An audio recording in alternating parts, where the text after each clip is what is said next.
안녕하세요. 행정의 금융팀의 김현행정사입니다.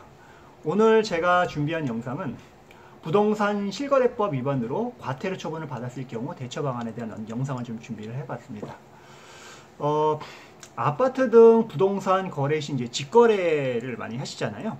직거래를 많이 하시는데 특히 지인이나 가족 간의 공인중개사를 통하지 않고 직거래 계약서를 작성을 하고 법무사에게는 등기만 맡겨서 이제 거래하는 것이 이제 일반적인 행태라고 볼 수가 있습니다. 그러나 이제 직거래 시에 이제 관련 법률을 꼼꼼하게 이제 점검하지 못하면 또 이제 전문가들에게 조언을 받지 않고 그렇게 하다 보게 되면 그렇게 해서 거래 신고를 하면 거래 신고에 따른 거래 신고를 좀 부정확하게 하거나 허위로 했다는 이유로 해서 거래가액의 100분의 2 정도의 어떤 과태료를 받는 경우가 왕왕 있습니다. 그래서 부동산 거래 등의 실거래법에 관한 어떤 내용을 잘 숙지를 하셔야 되는데요. 그래서 오늘 이 부분을 조금 구체적으로 좀 말씀드리려고 합니다. 먼저 법에 관한 내용을 조금 더 살펴보는 게 좋을 것 같아요. 부동산 실거래 등의 법률에 따라 이제 거래 당사자는요, 계약을 체결을 하고 그 실제 거래 사항 등을 이제 실제 거래 가격 등의 어떤 사항들이 있을 겁니다. 이런 것들을 거래계약 체결일부터 30일 이내에 그 권리 대상 부동산이 있잖아요. 부동산 소재지를 관할하는 시장에게 이제 신고를 하셔야 됩니다. 30일이라는 기간이 있죠. 이 기간 안에 신고를 하셔야 됩니다. 만일 부동산 실거래 가격 등이나 아니면 그 이외의 사항들을 허위로 이제 신고하는 경우에는 그러면은 과태료 처분을 어떻게 받느냐라는 부분을 한번 따져보는 게 좀 중요할 것 같은데요. 그러면 먼저 실거래 가격을 거짓으로 신고한 경우에는 과태료가 어떻게 받는지 한번 좀 살펴보려고 합니다. 만일 실제 차액의 10% 미만인 경우에는요, 실제 취득가액의 100분의 2, 그 다음에 실제 차액의 10% 이상 20% 미만인 경우에는 취득가액의 100분의 4, 실제 차액이 20% 이상인 경우에는 100분의 5, 또한 부동산 실거래 가격 외의 사항들을 거짓으로 신고한 경우에는 100분의 2의 각 과태료 처분을 이제 받게 되어 있습니다. 그래서 이런 부분을 좀 꼼꼼하게 챙겨서 이제 확인하시는 게 굉장히 중요할 것 같고요. 그래서 이러한 경우 보통 이제 매도자나 매수인에게 각각 과태료 처분이 나옵니다. 따라서 부동산 이제 직거래를 하는 경우에는 반드시 이제 전문가의 이제 조언을 받아서 계약서 및 그 밖의 부동산 거래 신고서에 문제가 없는지 한번 검토하시는 게 굉장히 중요할 것 같고요.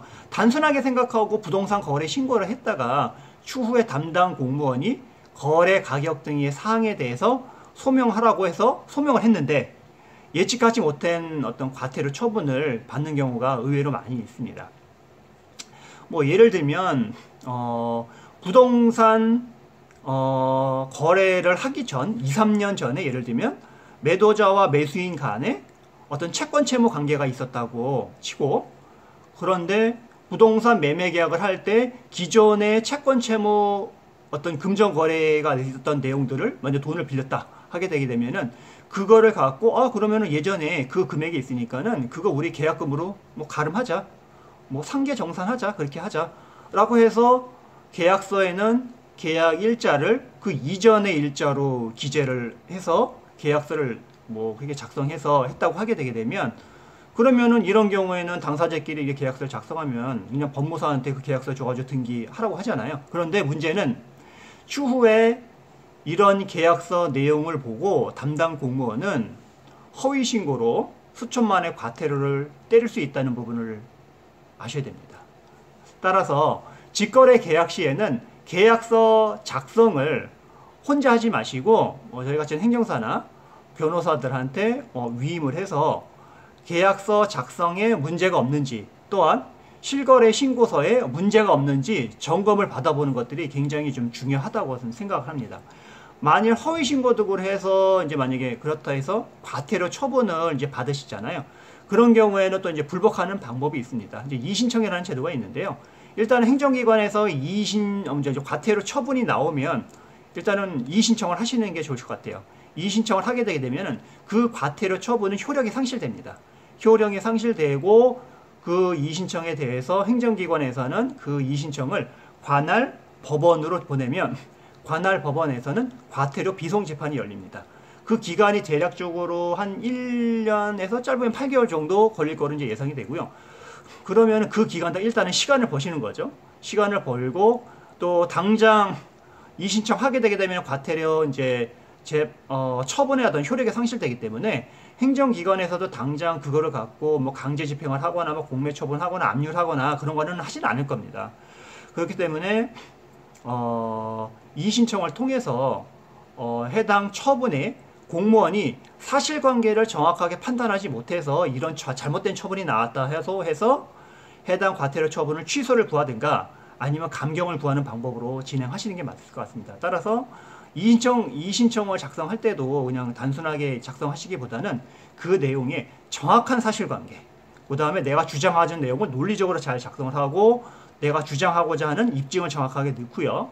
그 다음에 공무원의 어떤 법 위반 부분에 대해서 법적인 어떤 사항들 명확하게 기재를 하고 충실히 준비해서 이의신청서를 작성해서 제출하는 게 좀 중요할 것 같고요. 그래서 보통 아까 제가 이제 말씀드렸던 담당 공무원들은 그냥 민원인들이 쓴 내용만 갖고 그냥 단순하게 처분하는 경우가 굉장히 많습니다. 공무원 입장에서는 이거를 또 뭐 봐줬다가는 본인이 감사 대상이 될 수 있는 부분이나 이런 것들이 있기 때문에 항상 공무원들은 원칙주의를 추구하는 부분이기 때문에 암만 우리가 읍소한다고 하더라도 제대로 공무원이 받아주지 않는 경우가 상당히 많습니다. 따라서 이의신청을 통하거나 아니면은 과태료 처분이 나오기 전에 이런 잘못된 처분이라는 것을 충분하게 어필할 수가 있는 그런 의견서 같은 거를 좀 작성해서 내는 게 좋을 것 같고요. 저 같은 경우에도 이런 어떤 처분이 저한테 의뢰가 되게 되면 저는 법리적으로 잘 내용을 이제 의견서를 작성해서 공무원을 주고 공무원한테 그런 부분에 대해서 충분하게 어필해서 그분들 설득합니다. 만약에 설득이 되면은 다행인데 설득이 안 된 경우에는 결국에는 이의신청을 가가지고 이제 법원에 갔을 때 판단을 받아보는 방법으로 할 수밖에 없는 거죠. 그래서 좀 실거래로 할 때는 이런 부분을 잘 유의를 하셔서 부당하게 수천만 원의 과태료 처분을 받지 않도록 하시는 게 굉장히 중요하다는 취지를 해서 오늘 영상을 준비해 봤고요. 예, 오늘 여기까지 제가 말씀을 드리고 다음에도 이 관련 부분에 대해서 좀 이야기가 있으면은 좋은 영상을 갖고 찾아오도록 하겠습니다. 오늘 제 내용이 좋았다면 좋아요, 구독 꼭 부탁드리겠습니다.